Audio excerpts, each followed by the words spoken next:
નમસ્કાર દર્શક મિત્રો, હું છું વાહિદ મસદી અને આપ નિહાળી રહ્યા છો હમ ટીવી ભરૂચ ન્યૂઝ। હવે નિહાળીશું આજના મુખ્ય સમાચારો। ભરૂચ શહેર અને જિલ્લામાં 150 કરતા વધુ સોસાયટી અને મહોલ્લાઓમાં ફાગણ સુદ પૂનમના દિવસે હોલિકા દહનનો કાર્યક્રમ યોજાયો હતો। ક્યાંક વૈદિક હોળી તો ક્યાંક લાકડાની હોળી પ્રગટાવવામાં આવી હતી। ભરૂચ શહેર સહિત જિલ્લામાં અનેક સ્થળોએ હોલિકા દહનના કાર્યક્રમો યોજાયા હતા। કોઈ સ્થળે વૈદિક હોળી અને કોઈક સ્થળે લાકડાની હોળી પ્રગટાવવામાં આવી હતી। ભરૂચ જિલ્લા અને શહેરના અનેક ગામો, શહેરોમાં અને સોસાયટીઓમાં ઉલ્લાસભેર હોળી પ્રગટાવી ઉજવણી કરાઈ હતી, જેમાં અનેક સ્થળોએ હોલિકા દહનના કાર્યક્રમો યોજાયા હતા, જેમાં કોઈક સ્થળે વૈદિક હોળી તો કોઈક સ્થળે લાકડાની હોળી પ્રગટાવવામાં આવી હતી। સાંજે મુહૂર્તના સમયે હોળી પ્રગટાવી પરિવાર સાથે હોળી માતાની પૂજા કરી પરિવારની સુખાકારી માટે પૂજા અર્ચના કરી હતી। ભરૂચ જિલ્લામાં અત્યંત ભક્તિભાવપૂર્વક માહોલમાં હોળી પર્વની ઉજવણી કરવામાં આવી હતી। ફાગણ સુદ પૂનમ એટલે કે હોળીના પર્વ નિમિત્તે ઠેર ઠેર હોલિકા દહનના કાર્યક્રમો યોજાયા હતા। તેના શુભ મુહૂર્તમાં હોળી પ્રગટાવવામાં આવી હતી। આ હોળીનો સ્થાનિક મહિલાઓએ પૂજા અર્ચના કરી દાણી, ખજૂર અને હારડા અને નારિયેળ અર્પણ કરી સમગ્ર વર્ષ દરમિયાન નિરોગી રહેવાની કામના કરી હતી। તો ગ્રામ્ય વિસ્તારમાં હોળીની જ્વાળા પરથી ચોમાસું કેવું રહેશે તેનો વર્તારો પણ ભાંકવામાં આવ્યો હતો। હોળી પર્વે ભક્ત પ્રહલાદ અને હિરણ્યકશ્યપુની કથા સાથે સંકળાયેલ છે, ત્યારે આજે ભરૂચવાસીઓએ હોલિકા દહન કરી ઈશ્વરીય શક્તિનું પૂજન કર્યું હતું। ભરૂચના વોરાસમની ગામમાં હોળી પ્રગટાવવાના સમયે એક 23 વર્ષીય યુવાન ગંભીર રીતે દાઝી જતા સારવાર અર્થે ભરૂચની સિવિલ હોસ્પિટલમાં ખસેડવામાં આવ્યો હતો। ભરૂચના વોરાસમની ગામમાં હોળી પ્રગટાવવા સમયે એક યુવક દાઝ્યો હતો, જેને સારવાર હેઠળ સિવિલ હોસ્પિટલમાં ખસેડવામાં આવ્યો હતો। ગતરોજ હોળીના તહેવારોએ અનેક ગામો અને શહેરોમાં રાત્રે હોલિકા દહનના કાર્યક્રમો યોજાયા હતા, જેમાં ક્યાંક વૈદિક હોળી તો ક્યાંક લાકડાની હોળી પ્રગટાવવામાં આવી હતી, જેને લોકોએ પૂજા અર્ચના કરી હતી। ત્યારે ભરૂચ જિલ્લાના વોરાસમની ગામમાં પણ ગ્રામજનો દ્વારા હોળીનું આયોજન કર્યું હતું। ગામમાં હોળી પ્રગટાવવાના સમયે ગામનો એક 23 વર્ષીય કરણ વસાવા નામનો યુવક હાથે, પગ, ઘૂંટણ, પેટ અને ગળાના ભાગે દાઝ્યો હતો, જેથી ગ્રામજનોએ તેને બચાવવા તાત્કાલિક સારવાર 108 એમ્બ્યુલન્સ મારફતે ભરૂચની સિવિલ હોસ્પિટલમાં ખસેડવામાં આવ્યો હતો, જ્યાં તેની સારવાર કરવામાં આવી હતી।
જંબુસરના પાંજરાપોર પટેલ ખડકીમાં બાપ દાદાની પેઢીથી અનોખી રીતે હોળીની ઉજવણી કરવામાં આવે છે। હોલિકાના પ્રેમી ઇલાજીની માટીની પ્રતિમા બનાવી તેની શમશાન યાત્રા કાઢવાની અનોખી માન્યતા અહીં રહેલી છે।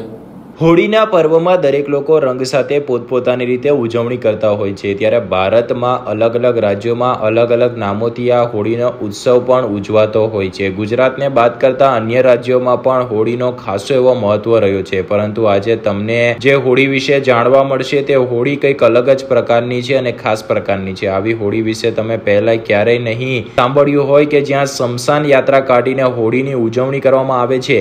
જંબુસરના પાંજરાપોર વિસ્તારના પટેલ ખડકીમાં બાપદાદાના પેઢીથી પરંપરાગત રીતે અનોખી રીતે હોળીની ઉજવણી કરવામાં આવે છે, જેમાં હોલિકાના પ્રેમી ઇલાજીની માટીની પ્રતિમા બનાવી તેની શમશાન યાત્રા કાઢવાની અનોખી માન્યતા છે। જંબુસર તાલુકામાં પરંપરા મુજબની હોળીના દિવસે તળાવની માટીમાંથી ઇલાજીની પ્રતિમા બનાવવામાં આવે છે અને ફળિયાના યુવાનો દ્વારા તેને જરૂરિયાત મુજબ ધાણી, ચણા સહિતનો ભોગ ધરાવવામાં આવે છે અને ધૂળેટીના દિવસે સવારે પટેલ ખડકી તથા આજુબાજુના ખડકી ઓળખીના લોકો એકત્ર થઈ નનામી માં સુવડાવી ફૂલહાર ચડાવી આરતી કરી સ્વજનોની જેમ શમશાન યાત્રા કાઢીને વિદાય આપવામાં આવે છે. લોકવાયકા મુજબ ઈલાજીની હોલિકા ન પ્રેમી હતો. હોળીના દિવસે હોલિકા અગ્નિમાં ભસ્મીભૂત થાય છે. બીજા દિવસે ઈલાજી લગ્ન કરવા માટે હરણ્ય કશ્યપને ત્યાં જાય છે અને જુએ છે તો હોલિકાનું દહન થઈ ગયું હતું અને રાખ જોઈ તે ખૂબ દુઃખી થાય છે. તેનું મન વિચલિત થયું અને ભાવ વિભોર બની તે રાખમાં ખૂબ જ આળોટે છે અને અલગ અલગ રંગ ઉત્પન્ન થાય છે અને ત્યારથી જ ધૂળેટીના પાવન પર્વની ઉજવણી કરવામાં આવે છે તેમ પાંજરાપોર પટેલ ખડકીના યુવાનોએ જણાવ્યું હતું. ઈલાજીની શમશાન યાત્રામાં યુવાઓ, ભાઈઓ અને બહેનો જોડાયા હતા. અંકલેશ્વરમાં વસતા રાજસ્થાની સમાજના લોકોએ ખાસ નૃત્ય અને ઢોલ નગારા સાથે હોળીના પર્વની અનોખી ઉજવણી કરી છે. વતન ના જઈ રાજસ્થાનના લોકોએ અહીં જ પરંપરાગત હોળીની ઉજવણી કરી છે. રાજસ્થાનમાં સદીઓથી મારવાડી સમાજમાં હોળીના પર્વની દિવાળી કરતાં પણ વિશેષ મહત્વ આપવામાં આવે છે. હોળીનો તહેવાર રાજસ્થાન લોકો માટે અત્યંત મહત્વનો તહેવાર હોય છે. આ તહેવારમાં તેઓ તમામ ધંધા રોજગાર બંધ કરી તેઓ પરિવાર સાથે હોળી મનાવવા માદરે વતન જતા હોય છે. ત્યારે કેટલાક જેઓ માદરે વતન નહીં જઈ શકતા તેઓ પોતાના કર્મસ્થાને જ પોતાના વતનની જેમ હોળીના પર્વની ધામધૂમપૂર્વક ઉજવણી કરતા હોય છે. આમ જ અંકલેશ્વરમાં પણ વસતા રાજસ્થાની સમાજ દ્વારા ધામધૂમપૂર્વક તેમની પરંપરા મુજબ હોળીના પર્વની ઉજવણી કરી હતી. હોળી પર્વ પર રાજસ્થાનના મોટા ભાગના લોકો પોતાના વતન જતા હોય છે, પરંતુ અંકલેશ્વરમાં સ્થાયી થયેલા મારવાડી સમાજના માળી કોમના લોકો વતન ન જઈ ગુજરાતમાં રહી પોતાના વર્ષો જૂની પરંપરા નિભાવી રહ્યા છે. તેઓ ધૂળેટીની સમી સાંજના સમાજના તમામ પુરુષો અને મહિલાઓ ભેગા મળીને નૃત્ય કરી ઉજવણી કરતા હોય છે. બદલાતા સમયની સાથે રાજસ્થાનમાં વસતા મારવાડી સમાજના લોકો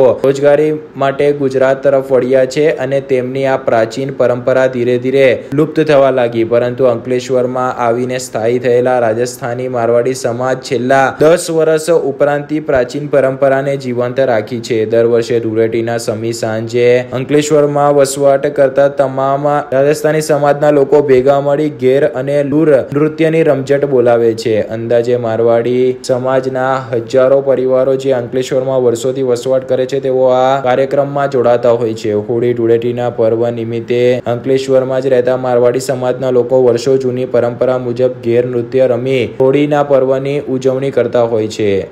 मेरा नाम थानाराम चौधरी, चिनोक जप्पाराम, ठाकुरवास, निमली, वोपारी और अलग गांव के पाली जिला के सभी मित्रों और भाइयों और बहनों सबको मिलके ये फागुन महीने का त्योहार मनाया जाता है. इस अवसर पर हम सब भाई बहन और बड़े वडील मिलकर ये त्योहार मनाए जाते हैं. ये हमारे राजस्थान की संस्कृति परंपरा है. इसके लिए हम ये त्योहार बहुत अच्छी तरह से धूमधाम से मनाया जाता है. हम ये साल 2005 से ये हम लोगों ने शुरुआत किया हुआ है. अभी वडीलों की मेहरबानी से ये 2024 से सब लोगों की मेहरबानी से ये बहुत बड़ा प्रोग्राम हो रहा है. इसके लिए कोई भी भूल चूक हुए तो माफ कराना सब.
ભરૂચ શહેરમાં વસતા બંગાળી સમાજ દ્વારા અનોખી રીતે હોળી ધૂળેટી પર્વની ઉજવણી કરવામાં આવે છે. બંગાળી સમાજની મહિલાઓ વિવિધ નૃત્યો સાથે શહેરના માર્ગ ઉપરથી પસાર થતા લોકોમાં આ યાત્રા આકર્ષણનું કેન્દ્ર જમાવ્યું હતું.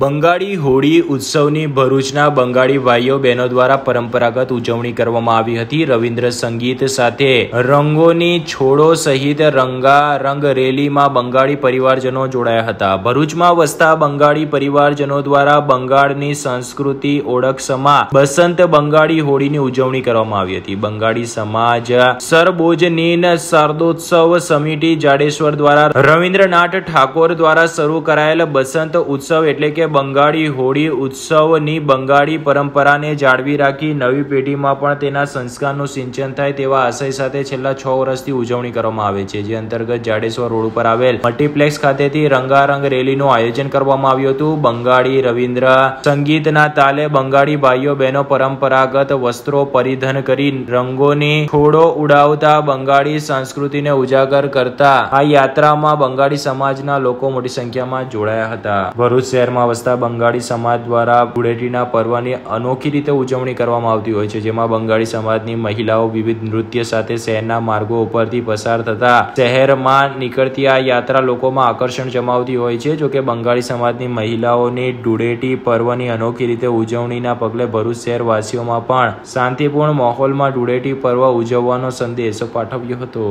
હું સાયોની બોલું છું, જાડેશ્વર પૂજા કમિટીમાંથી તરફથી. આપણે અહીંયા આજે બધા હોલીના લીધે અહીંયા જમા થઈએ છે. એટલે ત્યાં બેંગોલમાં જો એ છે શાંતિ નિકેતન છે, કવિગુરુ રવિન્દ્રનાથ, તમે બધા એને ઓળખો છો કે કવિગુરુ છે અહીંયા. તો ત્યાં હોલીના ઉત્સવની પ્રચલન કર્યા છે. પણ આપણે અહીંયા ગુજરાતમાં એ ઉત્સવ આપણે અહીંયા બધા મળીને અહીંયા કરું છું અને બહુ મજા કરીને બધા જોડે બેંગોલી જો જાડેશ્વર ગ્રુપ છે એ બધા જોડે મળીને અહીંયા આપણે એ ઉત્સવ કરું છું અને આપણે લોકોને બહુ મજા આવે છે. અહીંયા આટલા બધા જો જે જમા થાય એને પૂજા હોલીના આખું એ કરીને પછી આપણે અહીંયા બધા જમીને એ કર્યું એટલે પ્રોસેસન જેવું કરીને પછી હોલીના અહીંયા સમાપ્ત કર્યું. અંકલેશ્વર જીઆઈડીસી પોલીસે સારંગપુર નજીક ચાલતા ગેસ રિફિલિંગના કૌભાંડને ઝડપી પાડી એક ઇસમની અટકાયત કરી હતી.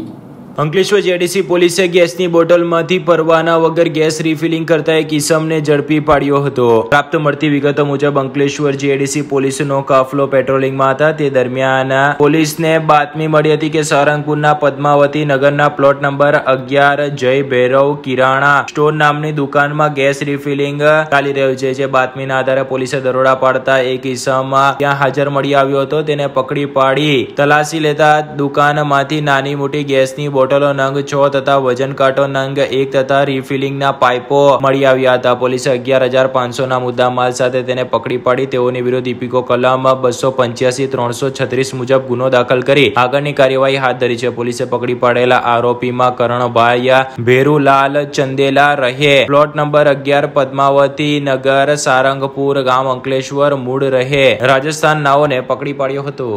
અંકલેશ્વરના દીવા રોડ ઉપર વરસાદી પાણી નિકાલ માટે બનાવેલી કાંસમાં ખુલ્લા ગટરમાં મહિલા ખાબકી જતા ઈજાગ્રસ્ત થઈ હતી. અંકલેશ્વરના દીવા રોડ પર પાલિકાએ બનાવેલા વરસાદી પાણીના નિકાલ માટેની ગટરમાં મહિલા ખાબકતા દોડધામ મચી ગઈ હતી.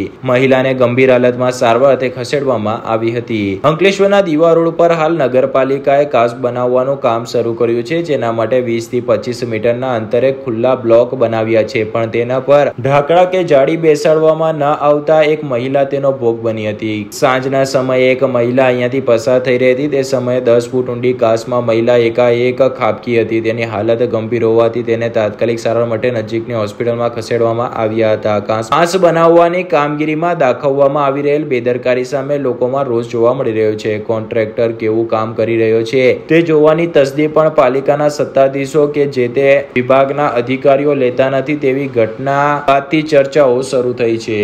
આ સાથે એમટીવી ભરૂચના સમાચાર પૂર્ણ થાય છે. આવતીકાલે ફરી મળીશું. ત્યાં સુધી રજા આપશો. નમસ્કાર.